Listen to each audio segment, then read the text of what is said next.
Eh, Nama saya Hisam, saya putra asli Kabupaten Morowali. Ini kawasan industri PT BTIG, Boswa Taman Industri Investment Group, yang pada masuk ini awalnya dengan Bupati Dr. Anus Taslim. Saya tahu betul karena pada saat itu masyarakat menolak daerah ini untuk dijadikan kawasan industri. Tapi tak berdaya masyarakatnya, sehingga pesisir pantai ini sepanjang kurang lebih 15 km sepanjang pantai Kecamatan Bungku Barat ini dulu ada bakau kurang lebih 32 hektar harus dihabisin, Mbak. Nah, itu ada PLTU yang dibangun, kami sudah cek di perizinan seperti itu, belum ada izin resmi, Pak. Nih. Jadi sepanjang pantai ini sudah dikuasai oleh PT BTIG. Nah, nelayan-nelayan kan nanti akan kesulitan ini, karena kawasan ini akan dibangun berbagai macam kegiatan industri yang akan tentu menghalangi kegiatan masyarakat lain, terutama nelayan yang ada di pesisir pantai. Ini sepanjang kurang lebih 15 km. Jadi sepanjang pantai Kabupaten Morowali itu, seperti adik saya mengatakan bahwa hampir semua, kecuali Kota Bungku, ibu kota Kabupaten Morowali itu yang masih tersisa pantainya yang tidak dibangun wilayah smelter atau jeti smelter ya. Tapi kalau di sini kita saksikan ini pernah di polis lain ya, katakan begitu oleh Kementerian KKP pada waktu itu karena dibangun jeti ini tanpa memiliki AMDAL. Ini. Pada saat dibangun ini banyak masyarakat petani rumput laut. Ada beberapa desa termasuk yang ada di Kecamatan Bumi Raya, Desa Bonsuai, Pebotoa, Parilangga itu terdampak. Sehingga rumput laut mereka sangat tidak bisa dimanfaatkan, rusak, dan sampai sekarang kurang lebih 4 tahun mereka sudah tidak lagi memperoleh hasil dari rumput laut mereka. Dan diminta ke pemerintahan daerah dan BTIG untuk dibayar, sampai sekarang juga nggak dibayar itu. Jadi ini salah satu perusahaan asing dari Cina yang termasuk zalim masuk ke Indonesia, termasuk khususnya Morowali. Itu gunung-gunung itu sepertinya dirampok, Pak. Karena itu gunung sebenarnya status tanah negara, tidak bertuan. Lalu kemudian dibuatkan SKPT oleh kepala desanya. Ada beberapa kepala desa di sini, kepala desa Ambunu, kepala desa Wata, kepala desa Tondo, kepala desa Tupugaro, yang ikut serta membuat surat-surat yang indikasinya tidak sah, palsu itu, SKPT, lalu dijual ke perusahaan. Harganya ya seperti di Kohot, di Tangerang, ada yang 35.000 per meter. Berarti 1 hektar hanya 35 juta. Ini sepanjang pantai dihargai sangat murah dan termasuk gunung-gunung kurang lebih sekarang yang masuk AMDAL itu 7.600 sekian ya. 7.600 sekian hektar yang rencana akan dikuasai oleh PT BTIG.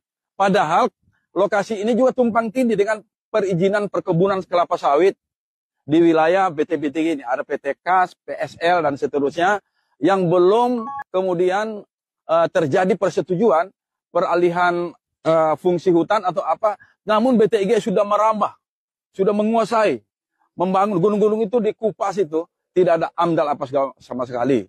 Jadi kami mohon hadirnya orang tua kami ini, Pak Dr. Said Didu di Morowali, kami berharap bahwa ini sepertinya penetapan PSN. Nah, ini sudah ditetapkan sebagai proyek strategis nasional oleh Kemenko Perekonomian. Kami sudah menyurat ke sana. Alasan salah satunya karena BTIG itu berinvestasi ke wilayah ini ada 200 triliun. Namun kan ini menurut kami tidak memenuhi syarat, Pak, untuk bisa ditetapkan sebagai PSN. Karena ini murni swasta ya. Yang kemudian pembangunannya belum bermanfaat untuk kepentingan umum. Dan saya yakin bahwa ini bukan untuk kepentingan umum, melainkan kepentingan pribadi perusahaan ini. Ya, kami anggap ini perusahaan yang zalim, mafia, didukung oleh pemerintah ya, tanda kutip didukung pemerintah daerah maupun pemerintah pusat. Ya, ikut serta ini. Berkolaborasi melakukan seperti apa yang kita lakukan, saksikan saat ini, bahwa ini sudah dijadikan PSN dan dikuasai oleh asing. Untuk sementara begitu, nanti tambahkan adik saya.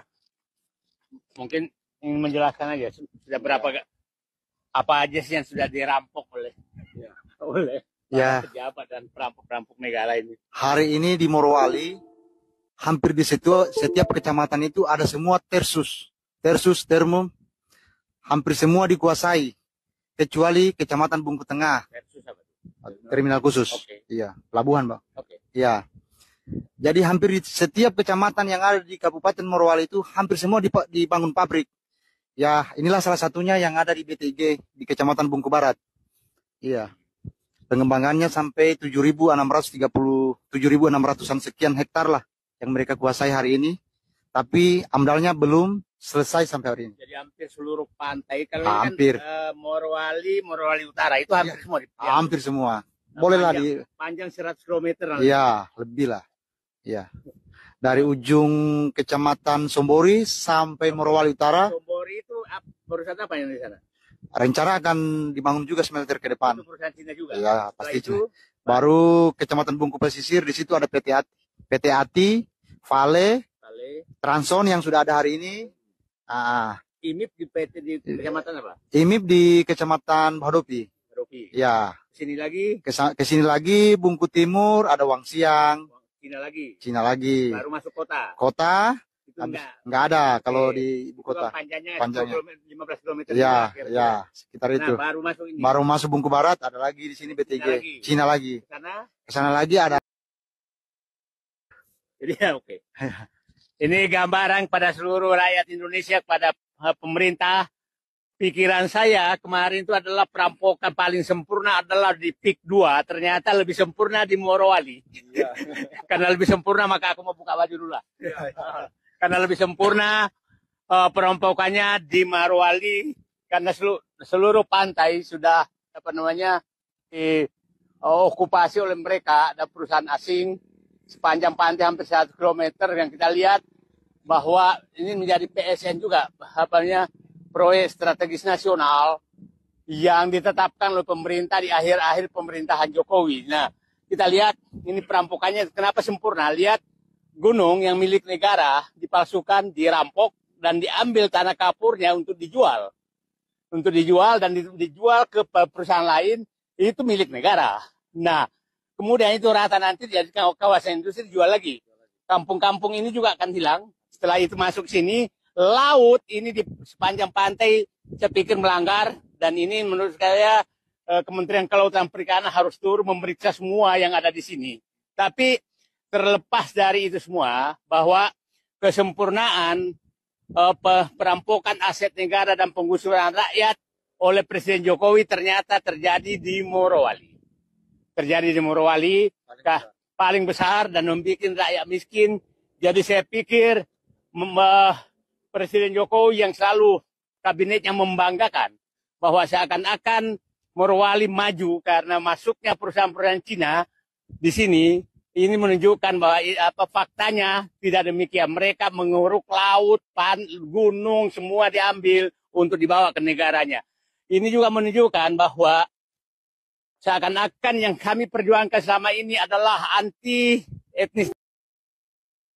Tapi perampokan di Morowali itu lebih sempurna karena yang melakukan perampokan adalah perusahaan asing, bukan perusahaan dalam negeri. Jadi lebih tinggi kadar dosanya. Kalau ada neraka jahat lebih rendah dari neraka jahanam, mungkin di bawah neraka jahanam dosanya ini. Jadi saya pikir ini bukan salah mereka juga, tapi ini salah daripada pemerintah sebenarnya yang memang sudah dengan seluruh aparat sudah berkolaborasi di seluruh di seluruh tingkatan, baik vertikal maupun horizontal, seluruh jenis aparat sudah terlibat. Jadi saya berharap di lokasi BTIG Morowali, saya menghimbau kembali Presiden Prabowo bahwa negaramu sudah hampir habis dirampok dan dijual oleh Joko Widodo. Berhentilah Pak Prabowo. Tunduk, apalagi takut pada Joko Widodo. Dia merusak negaramu. Dia sudah menjual negaramu seperti ini. Jadi menurut saya, Pak Prabowo, saya sedih karena saya melihat bahwa Bapak itu seakan-akan masih takut sama Joko Widodo. Itu terlihat dan saya yakin Bapak akan melakukan tindakan. Saya berharap Bapak, saya dengar tidak ada jalan untuk menyelesaikan semua ini, kerusakan perampokan negara ini, kecuali Bapak membentuk tim khusus untuk menyelesaikan ini. Kalau hanya pakai lembaga yang selama ini untuk melakukan penegakan hukum, mereka lah yang melakukan itu, perampokan itu semua. Jadi kalau Bapak menugaskan mereka, itu hanya akan menutupi kasus tersebut dan menyatakan bahwa tidak ada masalah. Dan saya ingin nyampaikan kepada Pak Prabowo, bahwa yang lembaga yang Bapak harus periksa dengan sangat kuat adalah mohon maaf, kepolisian, kejaksaan, yang utama adalah Badan Pertanahan Nasional, karena mereka sebenarnya sudah menjadi sutradara semua pelepasan aset rakyat, tanah rakyat di seluruh Indonesia. Jadi seluruh Indonesia. Yang kedua adalah kepala-kepala desa. Saya minta diaudit semua kepala desa di seluruh Indonesia yang memang terjadi pelepasan tanah-tanah seperti ini, itu diaudit semua. Karena ternyata ya informasi dari Pak Hisan tadi bahwa kepala desa ini ya ini desa kohot kedua, desa kohot ketiga juga. Dan mungkin saja lebih parah di kepala desa ini daripada kepala desa kohot. Iya. Karena saya dengar mobilnya juga mewah-mewah. Mewah-mewah juga mobilnya. Jadi saya nggak takutnya organisasi APDES ini digunakan adalah perkumpulan persekongkolan kepala desa untuk menjual tanah kepada rakyat. Jadi kepala desa ini kita juga harus sudah perhatikan, dan itu mereka sepertinya menjadi ini. Jadi saya terima kasih. Saya akan ke daerah lain lagi. Tapi saya menganggap Morowali adalah puncak perampokan aset negara dan penjualan aset negara kepada asing oleh Joko Widodo. Saya akan melihat lagi nanti Kalimantan, Maluku Utara, dan lain-lain agar negara ini masih bisa diselamatkan. Pak Prabowo hanya Bapak satu-satunya harapan kami. Kalau tidak ada, jangan salahkan rakyat kalau melakukan hal yang sama. Kenapa orang asing bisa merampok di negeri ini, sementara rakyat Anda terus kejar-kejar kalau mau mengambil sesuatu. Ini Morowali contoh perampokan yang sangat sempurna karena dilakukan oleh asing dan mulai dari gunung, darat, dan laut.